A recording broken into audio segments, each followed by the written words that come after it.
እስኪ እኔስ ለምን ይቅርብኝ። አሰላሙ አለይኩም ወራህመቱላሂ ወበረካቱ። ኧረ ወይኔ እንደዚህ ሁለት ውብ ሴቶች ቁጭ አድርጎ እንደዚህ ይጨቃጨቃል።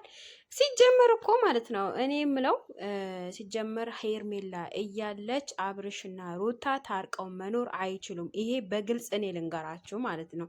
እኔ ዛሬ እስኪ በማያገባኝ ነገር ጥልቅ ብዬ እኔስ ለምን ይቅርብኝ እንዴ? እኔስ ለምን ይቅርብኝ? እኔ የምለው እቅድ የምታወጣው ሄርሜላ ናት። እኔ ሳስበው ማለት ነው። አሁን ሳዳምጥ ሄርሜላ ምን አለች? አንተና እሷ አብራችሁ ማደር የለባችሁም። እሷ ከልጇ ጋር አንተ ሩም ውስጥ ትደር፣ አንተ ደግሞ ውጣና ሌላ ሩም ውስጥ እደር፣ እኔ ቤት እሄዳለሁ አለች። እኔ የምለው ውሳኔ የምትወስነው ሄርሜላ ናት። በቃ የምትቀርረው ሄርሜላ ናት። ስለዛ ሄርሜላ በነ አብርሽና በነ ሩታ ህይወት ውስጥ እስካለች ድረስ መቼም ተስማምተው ልጃቸውም ሆነ እራሳቸው ፍቅራቸው መገላለጽም ሆነ መኖርም አይቻልም። አፈቅርሻለሁ ውይ አይኔ ወይኔ እኔ ብሆን ማለት እኔ ቢያረገኝ ማለት ነው በጥይት ነበር መደፋት።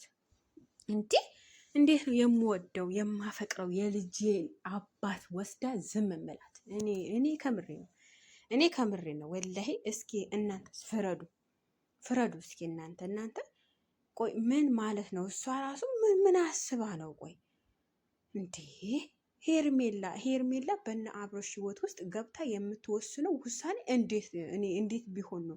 እንዴት ይህን ያክል ቢቀራረቡ ነው? እንዴት ነው የልጁ እናት አጠገቡ አስቀምጦ እሷ የዚህ ጋር ትደር እሱ እዚህ ጋር ይደር ብላ የምትወስንላቸው? ምን አይነት እንጃ ምን አይነት ክብር ወይ ምን አይነት እንደሆነ አላቅም። ግን በጣም የሚገርመኝ ነገር የእንትና ትዕግስት እኔ በጣም ይገርመኛል። የሩታ ትዕግስት ቢስሚላ ለመሰላችሁ እኔ በበኩሌ ትዕግስት የለኝም።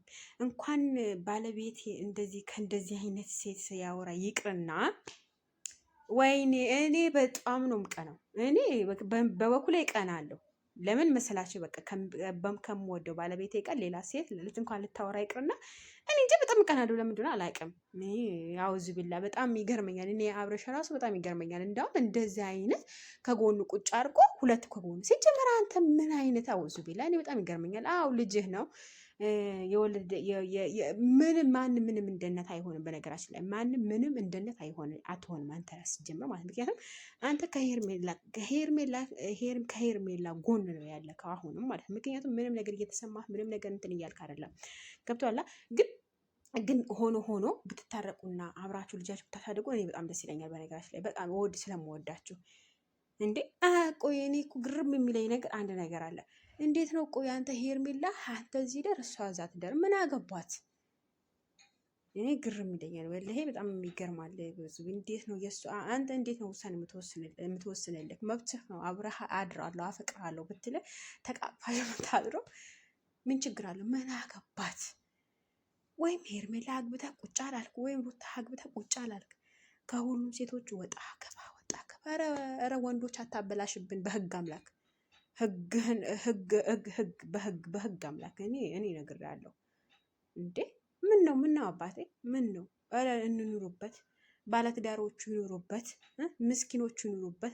እናንተ ብር ካንደላቀቃችሁ እንዴ ሴትም ማንደላቀቅ ከፈለጋችሁ እዛ ሄዱና ተደባላለቁብን። በቃ አቦ እኔ የሩታ ትዕግስት በጣም ገርሞኛል። ግን የሄርሜላ ትንሽ ተናደድኩበት። ምንድነው ተቀለ አንተ እንደዚህ ድር አንተ እሷት ምን አገባት?